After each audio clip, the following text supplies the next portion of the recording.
Quantos dias? Você teve aí contato com alguém? Né? Você está sentindo o quê? Que tipo de exame que eu tenho que fazer? Eu tenho que fazer aquele teste rápido, eu tenho que fazer sorologia, eu tenho que fazer o PCR, que é aquele cotonete, né? Que coloca no nariz, coloca na garganta. Qual é o indicado para o meu caso? Qual é o seu caso? Muito bem.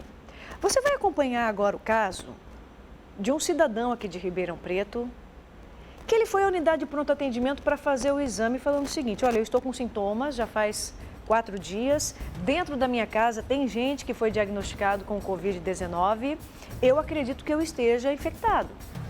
Fizeram nele o teste rápido, deu negativo.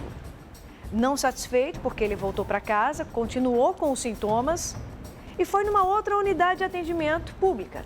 Fez um novo exame, deu negativo. Ele falou, não é possível. E aí entra o perigo, porque se dá negativo, a pessoa faz o que? Opa, estou tranquila aqui, vou seguir minha vida, aí vai no supermercado, né? Tem contato com outras pessoas, e aí que é o risco. E ele tinha certeza que ele estava com Covid-19. Ele resolveu fazer o quê? Colocar a mão no bolso e pagou um exame particular. O que deu no particular? Deu positivo. Ele estava com Covid-19. Qual que é o protocolo para exames na rede pública? Um médico explica para a gente, mas antes vamos acompanhar o depoimento aqui na tela. Foi registrado aqui em Ribeirão Preto o caso de um cidadão que estava contaminado pela Covid-19 e não conseguiu fazer o teste do tipo PCR, aquele do nariz, nas unidades de saúde da prefeitura, nas UPAs, tanto na UPA Norte quanto na da Avenida 13 de Maio. Eu vou conversar com ele agora, é o Francisley, ele já está conectado aqui comigo. Francisley, você não conseguiu fazer o PCR, o que eles fizeram com você quando você procurou tanto a UPA Norte quanto a UPA da Avenida 13 de Maio?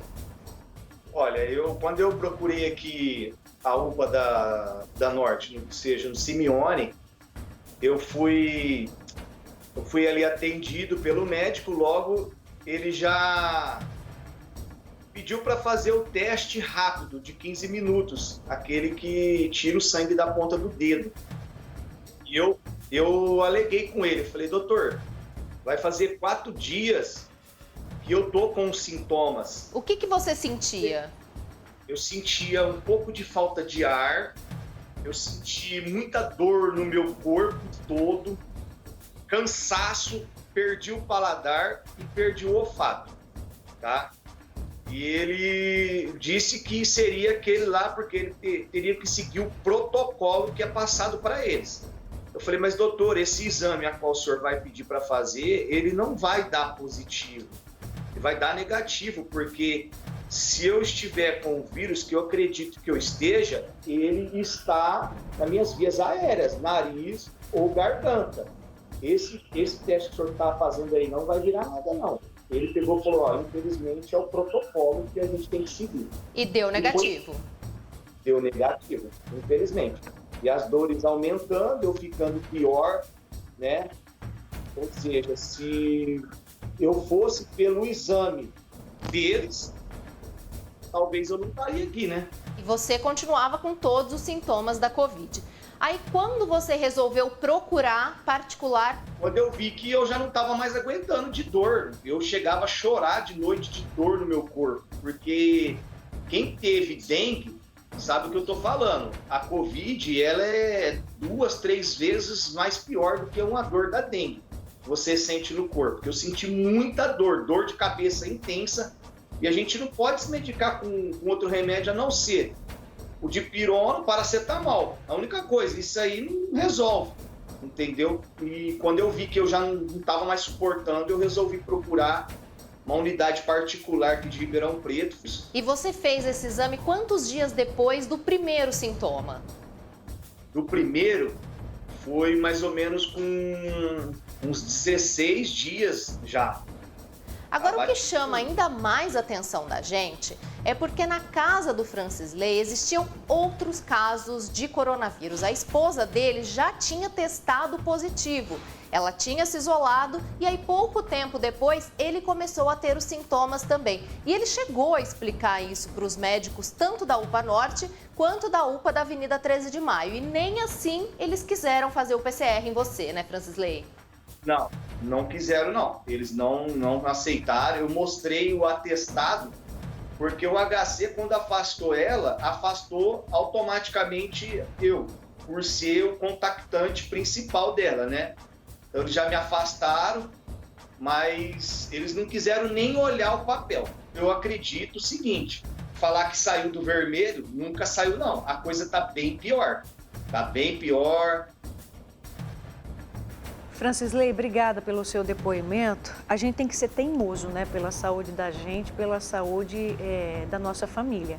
Porque se ele não vai, se ele não briga, né? Se ele não coloca a mão no bolso, e nem é todo mundo que tem condições de pagar um exame particular, ele estaria talvez já curado, graças a Deus, porque né, ele está bem, está se recuperando, mas ele ficaria com a dúvida, e poderia ter infectado milhares de outras pessoas. Porque se você vai fazer o exame, você procura o atendimento público, e vamos aqui conversar bem abertamente, né? Você que está acompanhando o SBT Verdade ao vivo no Facebook e no YouTube. Lá quando começou a pandemia, a orientação, porque não tinha teste para todo mundo, lembra? Não tinha teste, né? Teste era raro, era principalmente dedicado aos casos graves, aqueles que estavam internados, entubados, o pessoal da área da saúde. Aí a orientação dos médicos, dos comitês de enfrentamento à pandemia era o seguinte, olha... Se você está com resfriadinho, se você tem uma febrinha, ou se você mesmo até com sintomas né, graves, mas não precisa de um leito na UTI, não precisa de um respirador, qual que é a orientação? Meu amigo, não precisa nem fazer o teste, porque não vai ter o teste para você, fica no seu quarto, na sua casa, em isolamento durante tanto dia. Era assim. Hoje não, a realidade é outra. Nós temos aqui em Ribeirão Preto, por exemplo, onde o caso aconteceu, nós temos um robô que agilizou o processo, que não demora mais para ficar pronto o exame. Nós temos o PCR. Hoje, a orientação do Comitê de Enfrentamento é o quê? Da saúde. Olha, sintomas leves é para fazer teste, porque nós temos insumos e temos condições para isso. E o caso do Francisley, gente, é muito grave, porque ele tinha esposa, tinha gente dentro de casa, que já tinha sido infectada, que já deu positivo. E aí, ele, depois de 4 dias com sintomas, ele fala o seguinte, olha, não estou bem. Estou com sintomas de Covid. E vai procurar o atendimento público, que lhe é de direito. Lá eles fazem o teste rápido, dá negativo. Os sintomas começam a se agravar. E se não fosse a coerência, a responsabilidade do cidadão, ele poderia já estar se aglomerando, estar fazendo um monte de coisa, infectando um monte de gente. É isso que não pode acontecer. Que tipo de protocolo na área da saúde pública que vem acontecendo aqui em Ribeirão? Por isso que tanta gente questiona os números. Um erro como esse, gente, eu digo erro porque é erro e já já vocês vão ver o porquê, porque nós conversamos com um médico da Fiocruz, diretor da Fiocruz, inclusive o doutor Rodrigo, que é responsável pelo robô alemão que está aqui em Ribeirão Preto. O doutor Rodrigo diz o seguinte, olha, no 4º dia de sintomas, tem que fazer o PCR, que é o que vai dizer com precisão, e o que não aconteceu. O que não aconteceu? Ele fez o particular, depois já de 16 dias, segundo ele disse na reportagem, ele fez sorologia e testou positivo.